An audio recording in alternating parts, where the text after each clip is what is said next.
Hey, what is up everyone? Professor Danny and Alex. In this video, we're going to be talking about mount position. So basically, we're going to be sharing you some tips on how to control the mount, and let's talk about some submissions for beginners. All right, first, I want to discuss about how you should be positioning yourself in the mount position. So one of the things I see a lot of times are people are going to be sitting down right across his hips. So this is what I mean. From the side, if you notice here, if I sit hips on top of his hips, the moment he lifts his hips and he bumps with a bridge, I always have to fight to regain my balance. So instead of having this, what I'm gonna do is I'm gonna prefer bringing my knees where his armpits, right to here. Now I have a much better control. I'm flaring his elbows out and my feet are there to hook against his hips.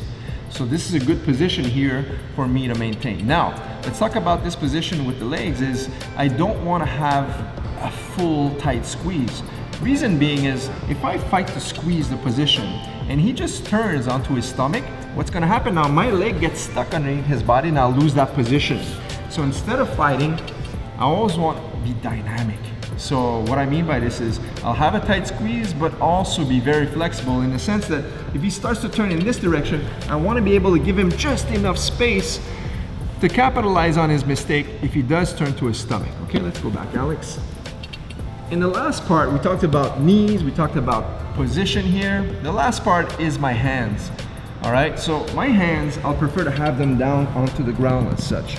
Reason being, now I have a good point of balance. Number one, it brings me close to him, so now I could, keep some pressure, but also he starts to bridge from here. Now my hands are in a perfect balance to maintain position. If he starts to push on the chest, for example, I'm so close where it's so easy now to swing my arms inside and maintain position. So as a quick recap, knees nice and tight against the armpits. Your feet are gonna be snug against his hips. My position with my arms is going to be on the mat. I'm gonna maintain balance. And from here, I'm not gonna give a super tight squeeze. That way there, if he does decide to make a mistake, which he shouldn't do, but it happens, and roll to his stomach, I'll let him be by giving him just enough space to clear, fall to his stomach so I can take the back mount. All right, let's take a look at the first submission attack for this tutorial. Now, Alex is gonna open the collar with the same side grip, and I'll slide 4 fingers inside my lapel. The lapel is the collar, right? Now the thumb stays on the outside. Notice how Alex in this position here maintains position by leaning towards his left side. Reason being, if he stays right in the center here and he attacks the collar choke, this gives me that trap and roll to this side where he has no sense of balance onto his right side. So he's gonna lean onto his left and now distributes this so it counteracts that weight. Now, the other palm is gonna find its way through underneath. See, underneath the chin, underneath his own arm. And now he's gonna sink the choke by squeezing tight, bringing the elbows to his belt, and now posting to finalize the choke, okay? Now it's very important to understand how we do the cross collar choke. I have a few tutorials on my channel that explain more details, but just quickly, once you have your palms in, you'll have the soft part of your wrist against the neck. What I want to do is imagine I'm holding a rag and squeezing the rag so the blades of the wrist are going to be snug against the carotid arteries of my neck. And now I'll pull everything tight. Elbows are going to go to his waistline, and now his head is going to go to the mat. When he posts the head on the mat, you'll notice it's going to form a tripod with 2 knees and 1 head, so that way there he has a good base to maintain that balance while he's choking the neck. Go again. Right from here, 1, nice grip here. First grip is always the most important grip, guys. If you have a good control and a deep grip on this one, the second hand doesn't have to work double time. So he goes inside here. Now he squeezes his grip nice and tight, brings the elbows down, and that was some tight pressure for the cross collar choke. Let's take a look at a variation, guys. Watch this. I want to keep the same angle for you guys. So if he opens the collar here, sometimes the bottom person knows what's up. So I'm going to be waiting for this. If he tries the same technique, look where my palm is. There's no space, right? It's a simple defense. But now Alex is going to just go over and bring his hand with the thumb inside. And now squeeze. And now finish what we call palm up, palm down collar choke, right? So the first one we went 1 and 2. This one we go 1 and the other one goes on top. And now once you're here, your pinky is up towards the ceiling and you bring the pinky down so that will close. So imagine this is a razor blade and he's gonna shave when he finishes that cross collar choke. Okay, once again, Alex. So from here, first grip is the most important grip. Now this one here, maybe I'm blocking or maybe my chin is down. So it just comes across, come inside, and now shaves. And now brings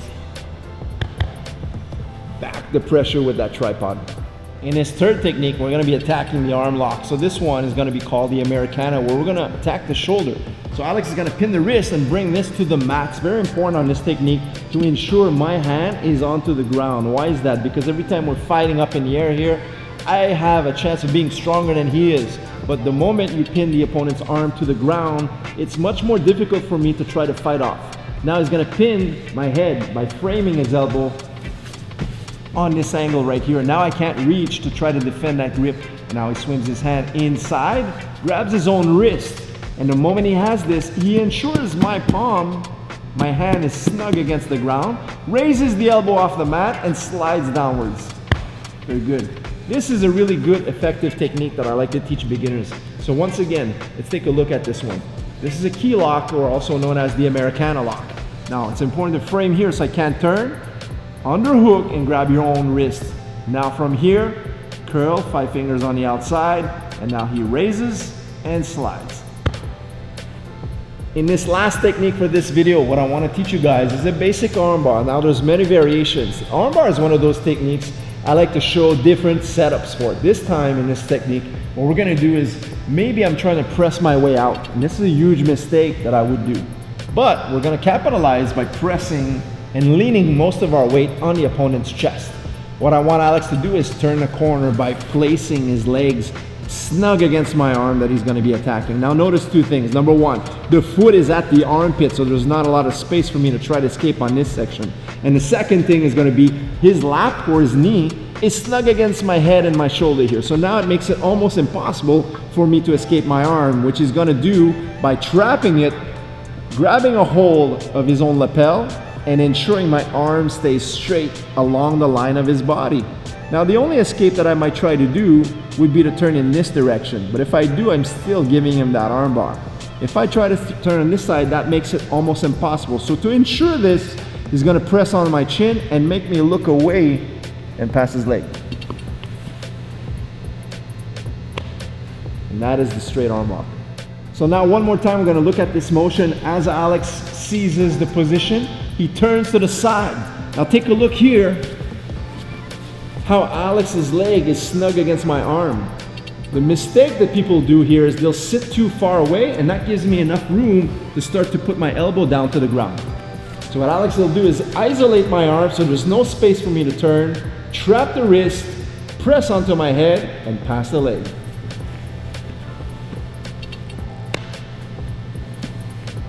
All right guys, so there you have it.